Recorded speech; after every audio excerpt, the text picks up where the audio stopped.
பல்லவி யார்? இப்போ அவங்க எங்க இருக்காங்க?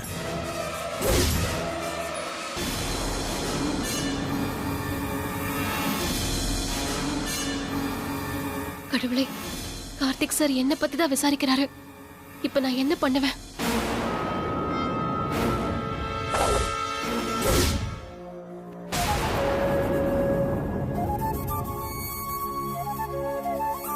ஹலோ, என்ன பார்த்து பேசு. பல்லவி யாரு? சார், அதெல்லாம் எனக்கு தெரியாது சார்.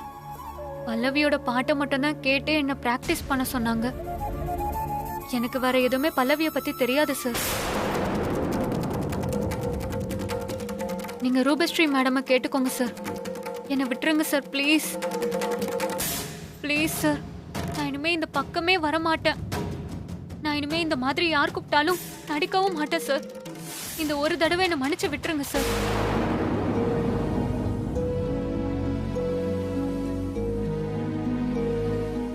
Get out.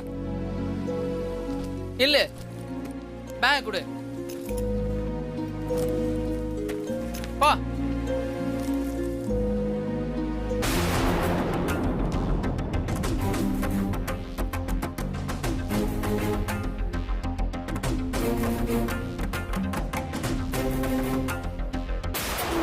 மாப்ள. டேய், சும்மா இருடா.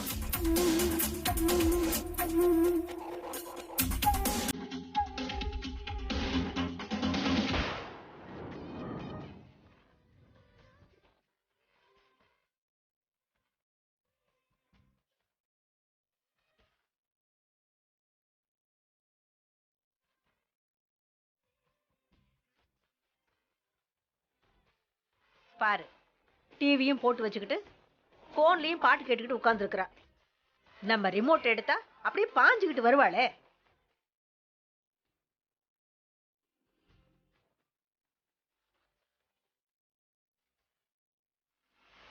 என்ன பாட்டி, ஏதாவது சொன்னியா?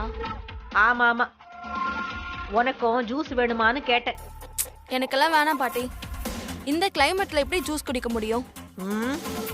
அங்க ஒருத்திய பல்லவின்னு பாட அனுப்பி வச்சுட்டு அத பத்தி கொஞ்சம் கூட பயம் இல்லாம இங்க உட்காந்து பாட்டு கேட்டுக்கிட்டு இருக்கல, அந்த மாதிரிதான். அதெல்லாம் அந்த பொண்ணு சூப்பரா மேனேஜ் பண்ணிடுவா பாட்டி. அப்படியே சொதப்பினாலும் நீ இருக்கல்ல, வாய்ப்பந்தல் போட்டே காப்பாத்திட மாட்டியா? அந்த தைரியத்துல தான் உட்கார்ந்துட்டு இருக்க. அடியே, எல்லா நேரமும் காத்து நம்ம பக்கமே வீசும்னு அசட்டையா இருந்துடக்கூடாது.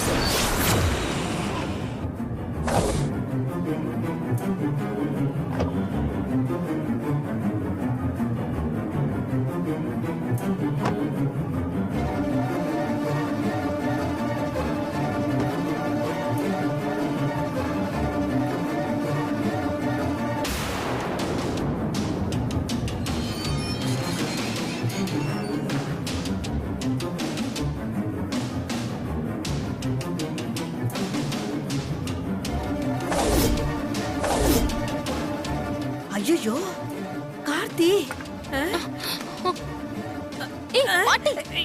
என்னடி எனக்கு வயித்த கலக்கிற மாதிரி இருக்கு. உனக்குமா? ஐயோ, வாங்க தம்பி, வாங்க, உட்காருங்க.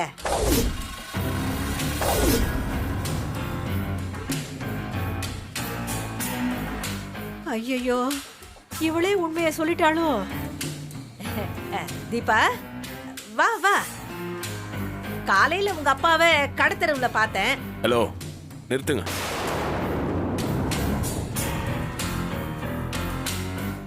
என்ன தம்பி இப்படி பேசுறீங்க? நான் உங்ககிட்ட பேச வரல, கொஞ்சம் அமைதியா இருங்க.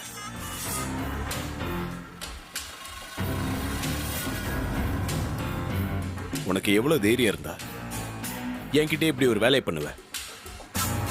பல்லவி மாதிரியே பாடுற ஒருத்தி அமுச்சு வச்சுட்டா எங்களால கண்டுபிடிக்க முடியாதா? சொல்லு, உண்மையான பல்லவியா?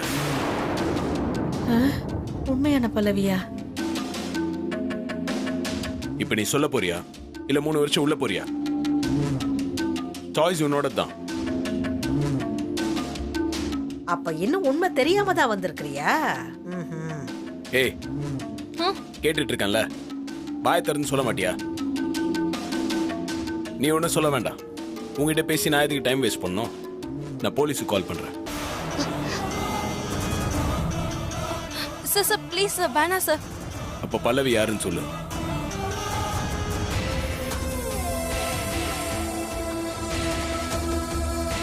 கடவுளே, இப்ப நான் என்ன பண்ணட்டும்? என்ன அடுத்து என்ன போய் சொல்லலாம்னு யோசிக்கிறியா? இதெல்லாம் வேலைக்கு ஆகாது. நான் போலீஸ் வர சொல்றேன். உங்களெல்லாம் ஆள்மாராட்ட கேஸ்ல உள்ள தூக்கி போட்டா தான் சரியா வரும். ஐயோ பாட்டி, நீ என்ன பார்த்துட்டே நிக்கிற? உங்க பாட்டிக்கு தனியா ஸ்பெஷல் செல் ரெடி பண்ண சொல்றேன். ஸ்பெஷல் செல்லா? அட படுபாவி பையல. என்ன தம்பி மிரட்டுறீங்களா? இங்க பாருங்க, நீங்க எங்க வேணாலும் போன் பண்ணிக்கோங்க. எங்க மேல அவதூறு பரப்புறீங்கன்னு நாங்களும் பதில் கேஸ் போடுவோம். என்ன பாக்குறீங்க? நாங்க ஃப்ராட் தனம் பண்ணதுக்கு என்ன எவிடன்ஸ் இருக்கு உங்ககிட்ட? ஏன் ப்ரூவ் பண்ண முடியாதுன்னு நினைக்கிறீங்களா? முடிஞ்சா பண்ணிக்கங்க. இப்ப போலீஸ் வரும், நீங்களே பேசிக்கங்க. ஹலோ, ஒரு நிமிஷம் தம்பி. எங்களை போலீஸ்ல மாட்டி விடுறது ஈஸி தான்.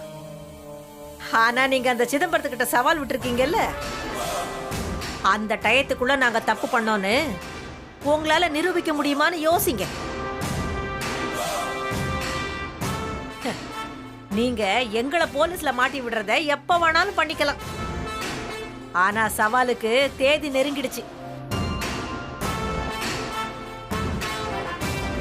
சிதம்பரம் ஜெயிச்சுட்டா அந்த ஆளு மைக்கு கிடைச்ச இடத்துலலாம் உங்களை அசிங்கப்படுத்துவான். அப்புறம் உங்களால வெளியில தலை காட்ட முடியுமா?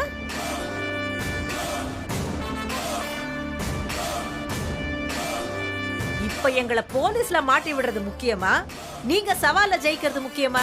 அதை நான் பாத்துக்கிறேன். பல்லவி யாருன்னு இப்ப எனக்கு தெரிஞ்சாகணும். பேசி பிரயோஜனம் இல்லைன்னு தான் நானும் சொல்லிக்கிட்டு இருக்கேன்.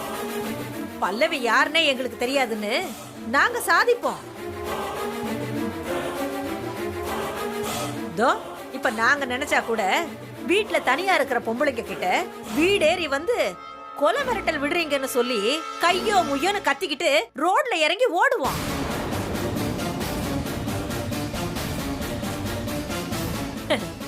உங்க மான மரியாதை தான் போகும். அப்புறம் அதுக்கு வேற நீங்க கோர்ட்டு கேஸ்னு சொல்லி அலையணும். யோசிச்சுக்கங்க தம்பி. என்ன மிரட்டுறீங்களா? இப்ப நீங்க மட்டும் என்ன தம்பி செஞ்சீங்க? நீங்க மிரட்டலையா? நான் உங்களை மிரட்டுறேனா? நீங்க தப்பு பண்ணிருக்கீங்க, என் பக்கம் நியாயம் இருக்கு, நான் வந்து கேக்குறேன். ஆனா நீங்க பேசுறது தான் ரொம்ப கேவலமா இருக்கு. இருக்கட்டும், நாங்க அப்படித்தான். இப்ப என்ன அதுக்கு? சார், இவங்க கிட்ட போய் சரிக்கு சமமா பேசினா நமக்கு தான் சார் அசிங்கம். நீங்க வாங்க சார். அதான் உங்க பொண்டாட்டியே சொல்லிட்டால, நேரத்தோட கிளம்புங்க. சார் கிளம்பலாம் சார். இங்க நின்னா நாம தான் அசிங்கப்படுற மாதிரி ஆகும். இவங்கெல்லாம் எதுக்குமே துணிஞ்சவங்க தான் சார். இல்ல தீபா, எனக்கு பல்லவி யாருன்னு தெரிஞ்சாகணும். அதை தெரிஞ்சுக்காம நான் இங்க இருந்து வரமாட்டேன். இன்னைக்கு ஒரு முடிவு தெரிஞ்சுக்கிட்டு தான் போவேன். ஐயோ, இந்த அநியாயத்தை கேட்க யாரும் இல்லையா? ஐயோ, தனியா இருக்கிறவங்க வந்து மிரட்டுறாங்களே, அக்கம் பக்கத்துல யாரும் இல்லையா? ஐயோ, ஆம்பளைங்க அந்த வீட்ல வந்து தொல்லை பண்றாங்களே, சீக்கிரம் வாங்க, யாராவது வாங்க. ஐயோ, என்ன பண்றீங்க? ஏன் தம்பி, நான் தான் சொன்னேன்ல, நான் சொன்ன மாதிரியே தெருவுல இறங்கி ஓடுனாதான் நீங்க கிளம்புவீங்களா? அப்ப பல்லவி யாருன்னு சொல்ல மாட்டீங்க? அதான் நீங்க தான் பெரிய ஆளாச்சே, முடிஞ்சா கண்டுபிடிங்க.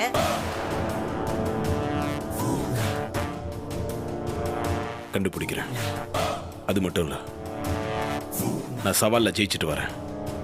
அப்போ இருக்கு உங்களுக்கு. சரி சரி, இப்ப கிளம்புங்க.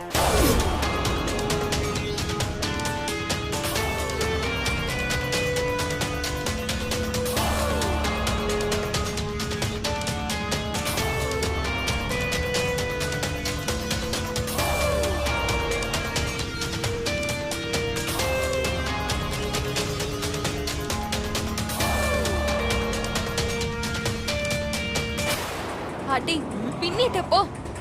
சொன்ன மாதிரி வாய்ப்பந்தல் போட்டே கார்த்திக் சார் அனுப்பிட்டியே. பயங்கரமான கில்லடி பாட்டி நீ. அடியே, அவன் போலீஸுக்கு போறேன்னு பொசுக்கு பொசுக்குன்னு போன் எடுக்கும் போதெல்லாம் என் கால் நடுங்குன நடுக்க எனக்கு தாண்டி தெரியும். ஆனாலும் நீ தான் இப்படியே சமாளிச்சிட்டியே. சமாளிச்சு தானே ஆகணும், வேற வழி? ஆமா பாட்டி, அந்த தீபா எந்த தைரியத்துல அப்படி பேசினா? சும்மா பாவம் பார்த்து விட்டா நம்மளையும் அசிங்கப்படுத்துற மாதிரியில பேசுறா. எனக்கு வந்த வெறிக்கு இவதான் பல்லவின்னு சொல்லிடலான்னு வாய் வரைக்கும் வந்துருச்சு. ஏய் ஏய், மெதுவா பேசுடி, அவன் காதல கதல விழுந்துற போகுது. இத பாருடி, தீபாவை மாட்டி விடுறதா கஷ்டம், அவ மாட்டினா நம்மளும் மாட்டுவோம். தீபாவே விஷயத்த சொல்லாத வரைக்கும் நமக்கும் பிரச்சனை இல்ல. இப்படியே வாய் சவால் விட்டுக்கிட்டே வண்டியை ஓட்டிடலாம்.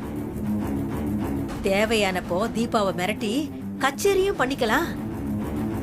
இத பாரு, இத மட்டும் நீ எப்பவும் மைண்ட்லயே வச்சுக்கணும். ம்.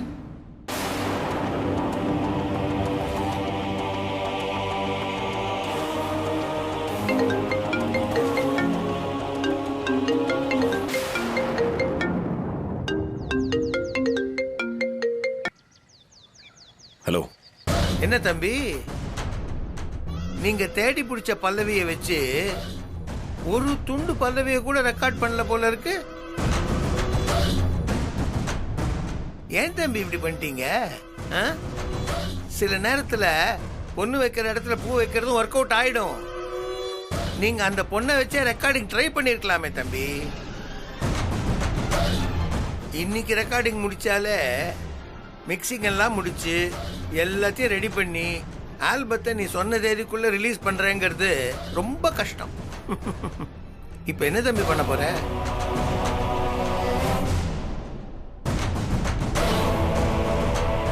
உன்னோட சிச்சுவேஷன் நினைச்சா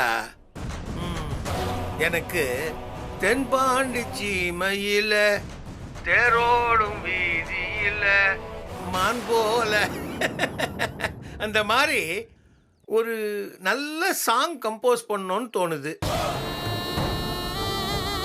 செம்ம சிச்சுவேஷன் பாவனுது. இப்போ நான் கம்போஸ் பண்ண காலத்துல இப்படி ஒரு சிச்சுவேஷனை எந்த டைரக்டரும் எனக்கு கொடுக்கல. சரி விடு, நீயா இருந்தாலும் நானா இருந்தாலும் ஒற்றை மனுதான் ஏன் ஒட்டும். என்ன நீ பப்ளிக்கா சவால் வேற விட்டுட்ட, அதை நினைச்சா தான் எனக்கு கொஞ்சம் கஷ்டமா இருக்கு. ஆமா, நான் சவால் விட்டுருக்கேன். இப்போ என்ன, ரெக்கார்டிங் தானே தள்ளி போயிருக்கு. அதனால என்ன சார், நான் சொன்ன மாதிரியே 20ஆம் தேதி ஆல்பம் நான் ரிலீஸ் பண்ணுவேன். அது வரைக்கும் நீங்க கொஞ்சம் அடக்கி வாசிக்கிறீங்களா சார்? சரி தம்பி, அப்போ 20ஆம் தேதிக்கு மேல அடக்காம வாசிக்க சொல்றீங்க, அப்படிதானே? சவால்ல தோத்துருவேன்னு ஒத்துக்கிறீங்களா? ரிசல்ட் தெரிஞ்சும் எதுக்கு ராஜா இந்த சலம்பல்? சார், நான் வீண் பேச்செல்லாம் பேசல. 20ஆம் தேதி பாட்டு ரிலீஸ் ஆகும், கேட்டுட்டு வாங்க, நிதானமா பேசுவோம்.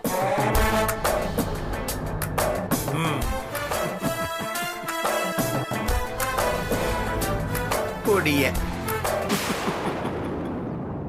யாரடிச்சாரோ யாரடிச்சாரோ தென்பாண்டி சீமையில யார் அடிச்சாரோவா? நான் தான் அடிக்க போறேன்.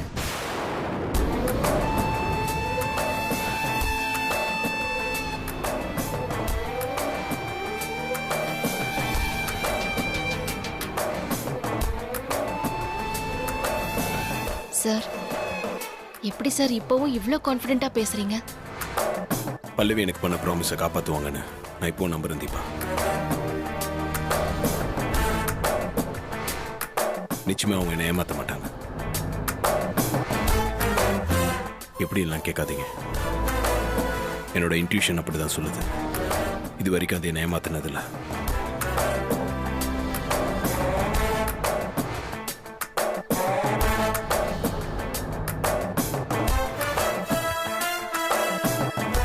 சரி, ஓகே, நீங்க வாங்க போலாம்.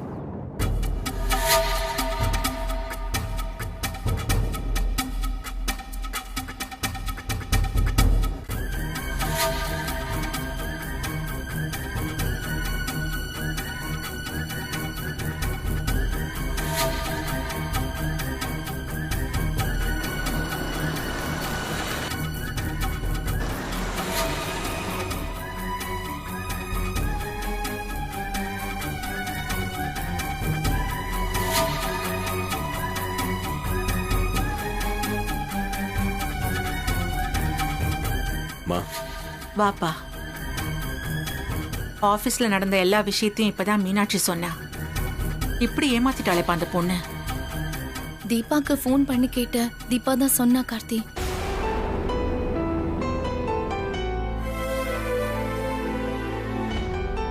பார்க்க அவ்வளவு பாந்தமா இருந்தா அந்த பொண்ணு. பூஜையில எல்லாம் எவ்வளவு நல்லா பாடினா தெரியுமா? அவ இப்படி ஒரு ஃப்ராடா இருந்திருப்பான்னு இன்னும் கூட என்னால நம்பவே முடியலப்பா. நான் தான் தப்பு பண்ணிட்டேன். ரூபஸ்ரீ ஒரு ஃப்ராடுன்னு தெரிஞ்சோம் அவங்க சொன்னதை நான் நம்பிருக்க கூடாது. அவங்க இந்த பொண்ணு தான் பல்லவின்னு சொல்லி என்கிட்ட இன்ட்ரடியூஸ் பண்ணி வச்ச போது அந்த பொண்ணை நான் பாட சொல்லியிருக்கணும். அப்படி சொல்லியிருந்தா இது இவ்வளவு தூரம் வந்திருக்காது. நான் பல்லவி கிட்ட போன்ல பேசும்போதெல்லாம் அவங்க ரொம்ப தயங்கி தயங்கி தான் பேசுவாங்க. இந்த பொண்ணுகிட்டயும் அந்த குவாலிட்டி இருந்துச்சு. அதனால தான் அந்த பொண்ணு மேல எனக்கு டவுட் வரல. என்னோட ட்ரைனிங் அப்படி தம்பி.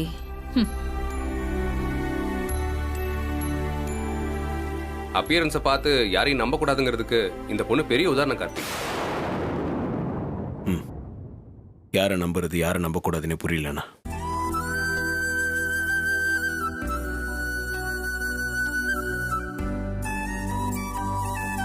நல்ல புலம்பு. அடுத்ததா உன் பொண்டாட்டி தான் பல்லவிங்கிற மேட்டரை சமயம் பார்த்து இறக்குற. நீ அந்த பொண்ணை அப்படியே விட்டுறக்கூடாது கார்த்தி. ஆமா கார்த்தி, நீ இமிடியேட்டா போலீஸ்க்கு இன்ஃபார்ம் பண்ணிருக்கணும். ஏன் சும்மா விட்ட?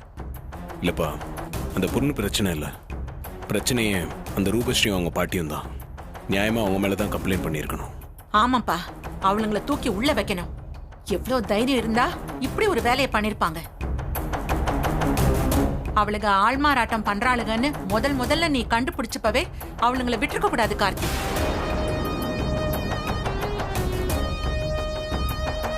இவ மூஞ்சி மாறுது. கண்டிப்பா இதுல இவளுக்கு ஏதோ லிங்க் இருக்கு, கண்டுபிடிக்கிறேன். நீ வாப்பா, நாம இப்பவே போய் போலீஸ்ல கம்ப்ளைண்ட் கொடுக்கலாம். கொடுக்கலாமா? ஆனா இப்ப வேண்டாம். ஏன் கார்த்தி, ஏன் வேணான்ற? நான் சொன்ன டைம்ல ஆல்பம் ரிலீஸ் பண்ணணும். அதுதான் ஃபர்ஸ்ட் ப்ரியாரிட்டி. மற்றதெல்லாம் அப்புறம் பார்த்துக்கலாம். ஆல்பமா? இனிமே எப்படி கார்த்தி? இல்ல டைம் வேற இல்ல. அதுவும் இல்லாம அந்த பல்லவி எப்படி கண்டுபிடிப்ப? ரூபஸ்ரீ கிட்ட மறுபடியும் பேசுனியா? ரூபஸ்ரீ அவங்க பாட்டியும் பார்த்து பேசிட்டு தானே வரேன். இப்போ அவங்க திமிரா தான் பேசுறாங்க. திமிரா பேசினாங்களா? என்கிட்ட பேச சொல்லு பாப்போம். நீ என்ன கூட்டிட்டு போ கார்த்தி, நான் பேசிக்கிறேன் அவங்க கிட்ட. ஃப்ராடுத்தனம் பண்றவங்களுக்கு என்ன திமிர் வேண்டி கிடக்கு? இல்லம்மா, இவ்வளவு தூரம் ஆனதுக்கு அப்புறமும் அவங்க அப்படி பேசுறாங்கன்னா அந்த பொண்ணு பல்லவி அவங்ககிட்ட ஏதோ மீளவே முடியாத ஒரு ட்ராப்ல மாட்டியிருக்காங்கன்னு தான் அர்த்தம். அந்த பொண்ணு இவங்களை எந்த சிச்சுவேஷன்லயும் காட்டி கொடுக்க மாட்டான்னு அவங்க ரொம்ப கான்ஃபிடென்ட்டா இருக்காங்க.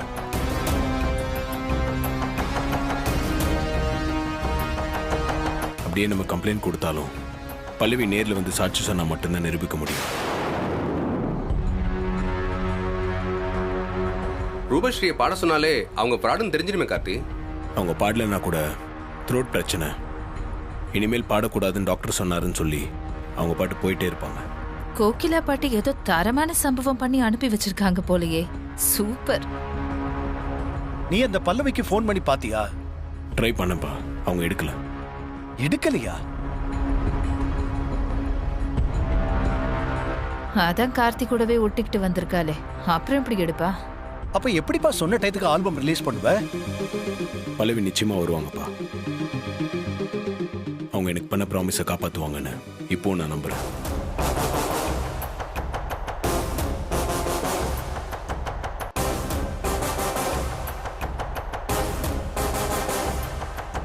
நான் மறுபடியும் அந்த பொண்ணுகிட்ட பேசுறேன்ப்பா. அவங்க கண்டிப்பா வருவாங்க.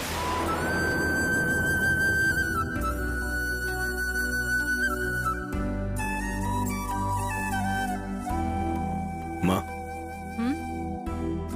நீங்க எல்லாரும் இதை பத்தி யோசிச்சு கவலைப்பட வேண்டாம். நான் சொன்ன டேட்ல ஆல்பத்தை ரிலீஸ் பண்ணி காட்டுவேன்.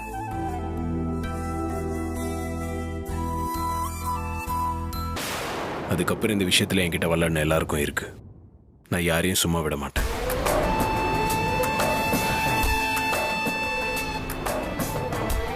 சரிம்மா, நான் ரூமுக்கு போறேன். சரிப்பா. போ சொன்ன டேட்லயே உன்னால ரிலீஸ் பண்ண முடியாது. இதுல முன்கூட்டியே ரிலீஸ் பண்ணுவாராம்ல.